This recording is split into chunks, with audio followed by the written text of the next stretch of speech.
उद्याची पूजा निर्विघ्नपणे पार पडली म्हणजे या घरावरची संकट जरा तरी कमी होतील. आहिले मॅडम, ते तुम्ही मला बोलवलं? हो मारुती. मारुती, तू या घरासोबत कायम सावलीसारखा राहिलायस. उद्या गुरुजींनी या घराच्या भल्यासाठी, शांतीसाठी, आदित्याच्या रक्षणासाठी एक पूजा ठेवली आहे. मी पारूला तशी कल्पना दिली आहे, पण मला असं वाटतं की तुझी इथे उद्या खूप गरज लागेल. गुरुजींनी तायडेला सांगितले, या घरावर आलेलं संकट दूर करायचं असेल तर तायडेचा जीव धोक्यात घालावा लागणार. सरळ सरळ बोलायचं गेलं तर तायडे मरणार. वा, हे बघ, मला खात्री होती माझ्या या निर्णयामुळे तुला वाईट वाटलं ना, तरी तू माझी साथ द्यायची. तुम्ही काही काळजी करू नका मॅडम. या घराकरता जे जे मला करणं शक्य आहे ना ते मी करणारच. खरंच तुझ्यासारखी माणसं ही माझ्या आयुष्याचं संचित आहेत. तू माझ्या आदित्य आणि प्रीतमसाठी कधी स्वतःच्या मुलांचा, पारूचा, गणीचा कधी विचार नाही केलास. हो मॅडम, ते माझं पहिलं कर्तव्य आहे आणि पारू सुद्धा तिचं कर्तव्य पूर्ण करणार. तिला करावंच लागत. उद्याची ही पूजा एकदा निर्विघ्न पार पडली ना की सगळ्यांच्याच डोक्यावरचं टेन्शन गेल्यासारखं होईल. गेले काही दिवस सतत ह्या घरावर मृत्यूची छाया आहे असं वाटत होतं. तायडे, मी अभि तुझ्या संकट मारणार. आहिले मॅडम, मृत्यूची छाया तुमच्या घरावर नाही, माझ्या घरावर पडली. मारुती, उद्याच्या पूजेसाठी गुरुजींनी साहित्याची लिस्ट दिली आहे, ती प्रिया तुला दे. फक्त ते साहित्य आणून दे तिला. हा,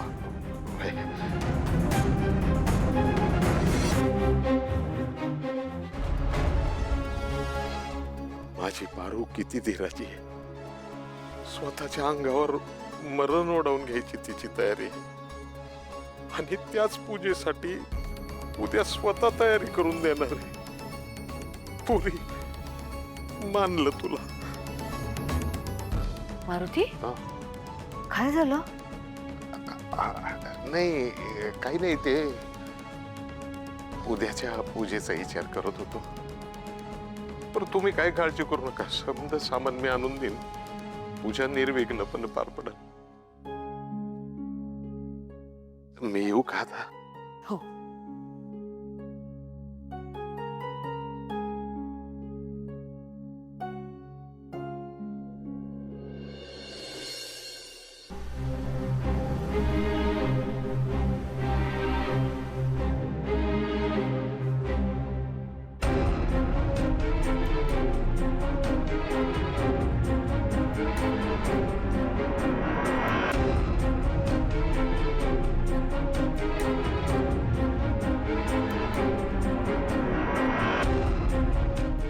सांभाळून.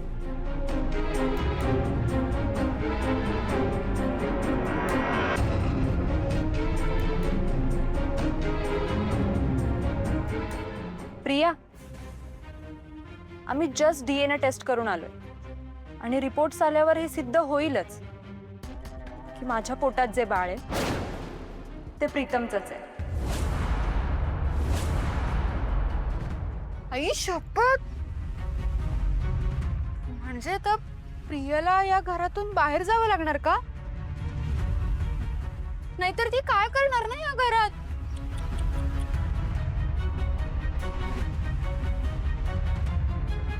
बिचारी, सो सॅड ना. तामिनी काकू, ते उद्या कळेलच. या मॅडम, तुम्हाला खरं सांगू का, मला नाही वाटत प्रिया घर सोडून जाईल. काय आहे, गावाकडच्या बायका अशाच. सॉरी, मी विसरलेच, पण गावाकडचीच आहे ना. तुम्ही चला, मी खोलीपर्यंत सोडते तुमच्या.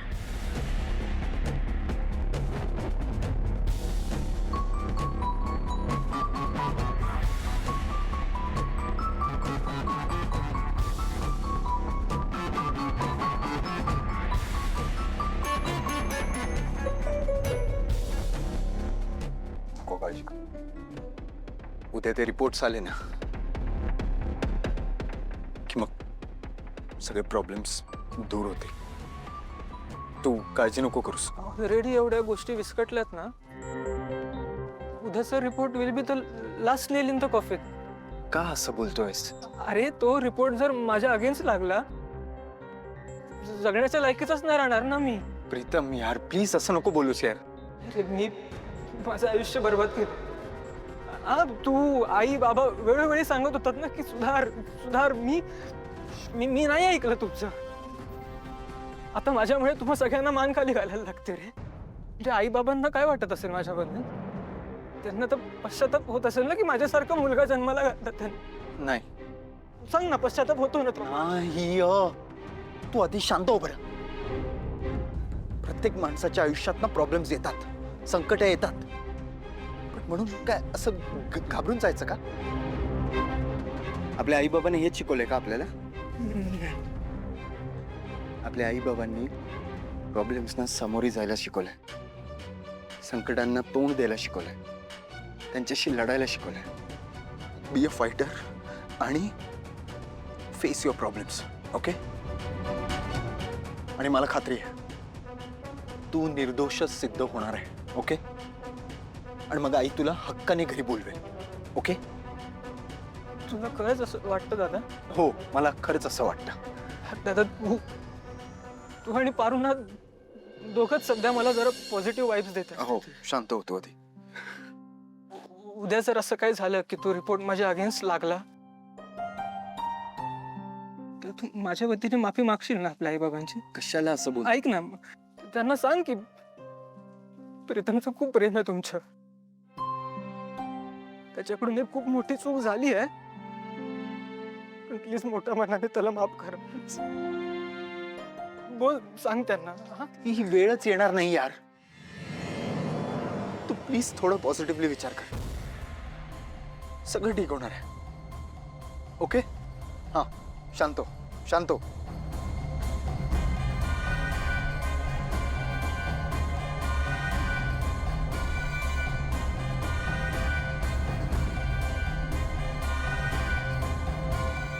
प्रीतम शांत हो. तू जा, थोडा वेळ जाऊन आराम कर. जा. तू सांगा त्यांना. हो ये जा.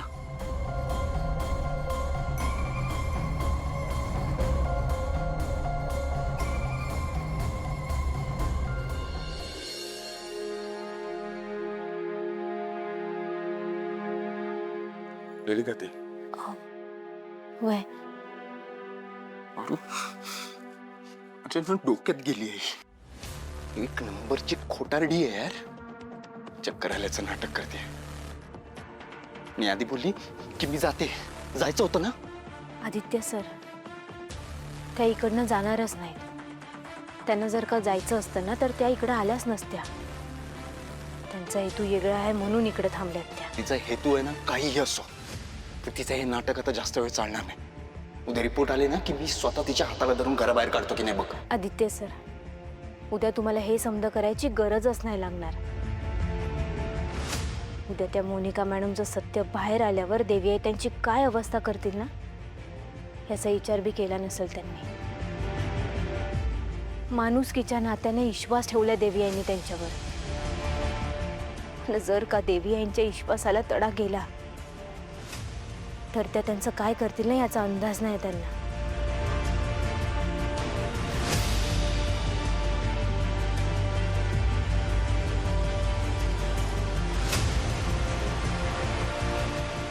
आदित्य सर, काय झालं? यार पारू, मला प्रीतमची खूप काळजी वाटते. जे आता हे रिपोर्ट येईस्तोवर त्याची सतत धगधग होत राहील. खरं तर मी आता त्याच्या सोबत असलो पाहिजे, पण मी उघड उघड गेलो तर आईलाही बरं नाही वाटलं. आदित्य सर, हे बघा, तुम्ही त्यांना धीर तर देऊ शकता ना. तुम्ही त्यांना धीर देण्याऐवजी तुम्हीच जर का खचून गेलात तर कसं चालेल?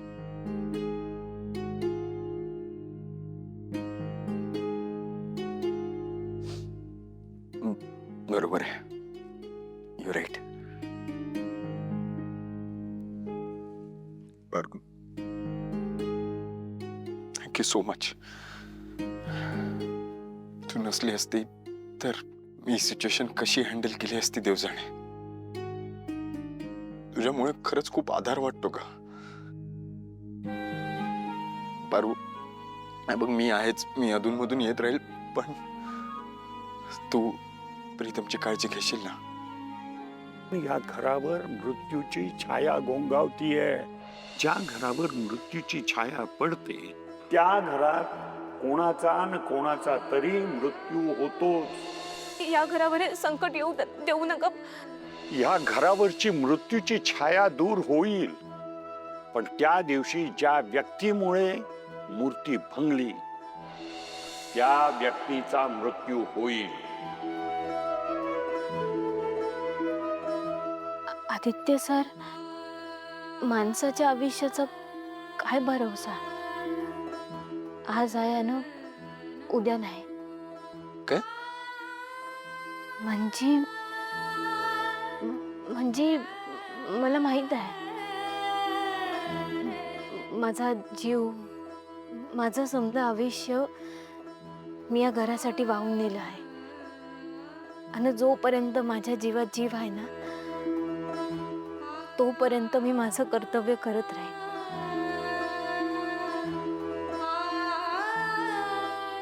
Thank you, thank you so much. येते.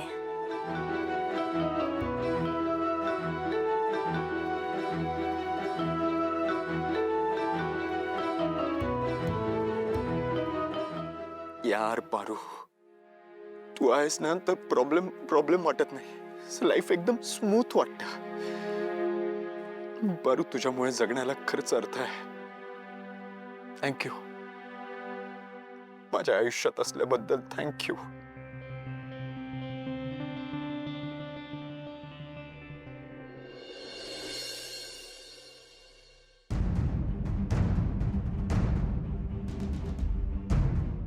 त्याला माझी काळजी वाटत होती, माझी आणि आमच्या बाळाची त्याला आठवण येत होती, म्हणून तो इथे आलाय. त्याने माझा आणि माझ्या बाळाचा स्वीकार केलाय. मी तुला रिक्वेस्ट करतोय की माझी आणि मोनिकाच्या पोटात असलेल्या बाळाची DNA टेस्ट व्हावी. अहिल्या,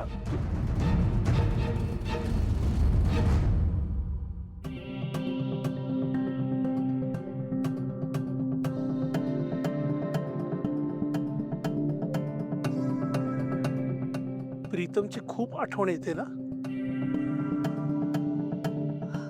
नाही,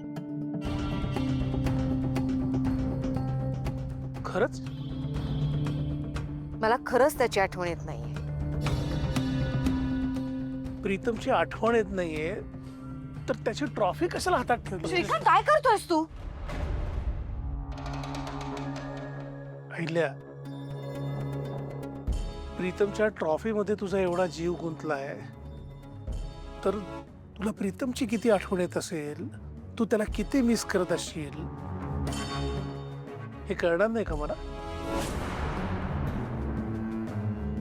अहिल्या, तू आई आहेस आणि मूल कितीही चुकलं तरी आईची त्याच्यावरची माया कधीही कमी होत नसते.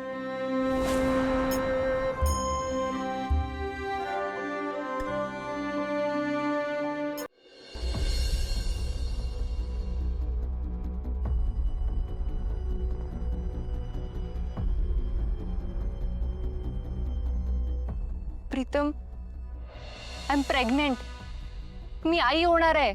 माझ्या पोटात जे बाळ आहे त्याचा बाबा तू आहेस.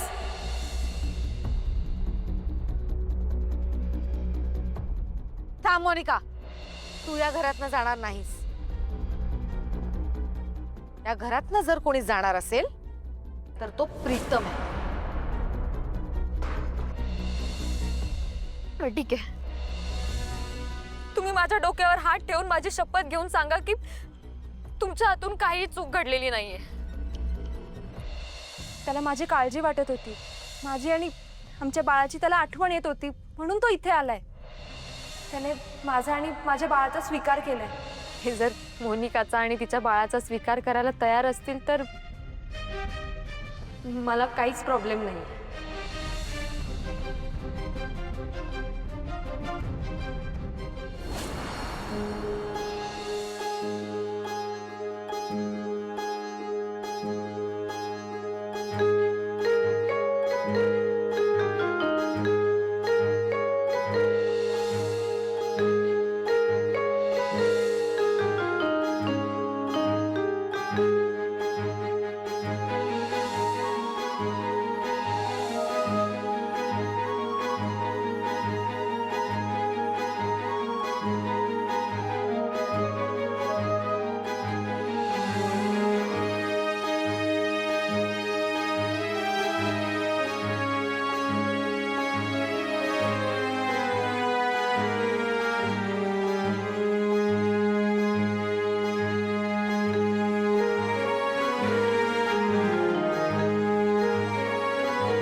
प्रीतम,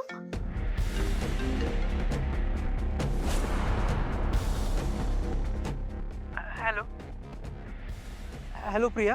का फोन केलाय आता तुम्ही मला? तुमचा आणि माझा काय संबंध आहे? प्रिया हे बघ, तू समजतेस तसं काही नाही आहे. एकदा ऐकून घे ना माझं प्लीज. मला तुमचं काही ऐकून घ्यायचं नाहीये. प्रिया प्रिया प्रिया प्रिया प्रिया ऐक ना प्लीज. हे बघ, माझं सत्य तुझ्या समोर किंवा घरच्यांसमोर सिद्ध करायला माझ्याकडे काही पुरावे नाही आहेत. आपण एक गोष्ट करूया प्रिया, की माझं खूप प्रेम आहे तुझ्यावर. पास करा प्रीतम, पास करा. तेच तेच सांगणं आणि खोटं बोलणं.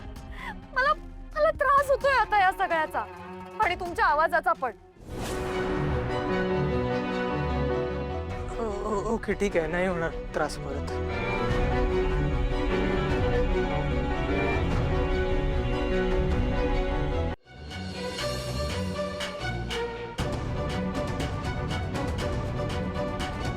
नाहीतरी माझा जगून काहीच उपयोग नाहीये. एक मुलगा, एक भाऊ म्हणून मी आधीच फेल होतो, आता तर नवरा म्हणून सुद्धा फेल झालो. कोणाच्याच कामाचा नाहीये, प्रत्येकाला त्रासच देत आलोय आजपर्यंत. माझ्यासारख्या माणसाला जगण्याचा काही अधिकारच नाही.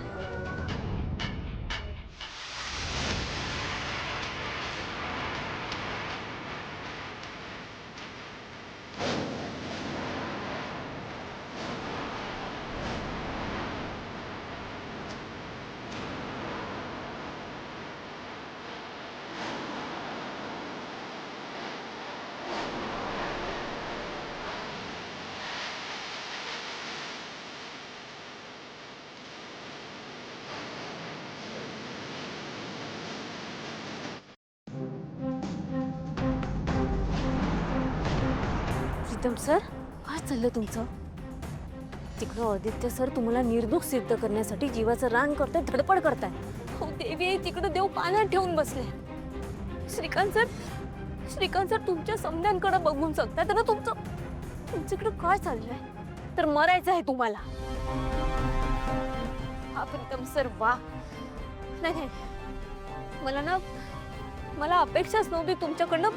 मला नव्हतं वाटलं तुम्ही एवढे घाबरट निघाल म्हणून. एक संकट आलं म्हणून तुम्ही समज सोडून पळून चाललात. तुमच्या आईकडे बघा ना, देवी आईंकडे बघा. त्या लाखो संकट अंगावर घेते तुमच्यासाठी. त्याचा काय उपयोग आहे? प्रीतम सर, मला एक सांगा, हे समज करण्याआधी तुम्हाला एकदा सुद्धा प्रिया मॅडमचा विचार नाही आला मनात? तुम्हाला जर का काही झालं असतं तर प्रिया मॅडमची काय हालत झाली असती? काय केलं असतं त्यांनी, याचा एकदा सुद्धा विचार नाही आला मनात? ते बी जाऊ द्या. माझा बा तुमच्याकडे डायव्हर्गीचं काम करतो. मामाच्या अधिकाऱ्यानं त्यानं तुम्हाला इकडं ठेवून घेतलं आहे. आता तुम्हाला काही झालं असतं तर माझा बा स्वस्त जगू शकला असता का? त्यानं समजा दोष स्वतःवर घेतला असता.